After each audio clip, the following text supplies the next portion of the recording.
টাকা বাকি। বুঝতে হলে পুরো ভিডিওটি দেখতে হবে। রাজ, তোর কাছে কয়টা আছে?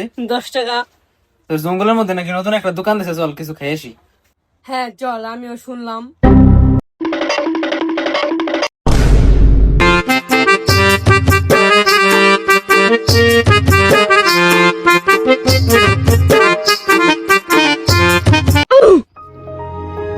আসসালামু আলাইকুম বড় ভাই। ভাই, আপনার দোকানে এত মাল কে? মজা লাও, নতুন দোকান দেখে।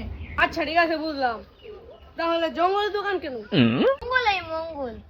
রিসিভ কত করে আসতেছেন? 15 টাকা করে। কিন্তু আমাকে আছে তো 10 টাকা। থাক, নিয়ে যাও, পরে 5 টাকা দিব।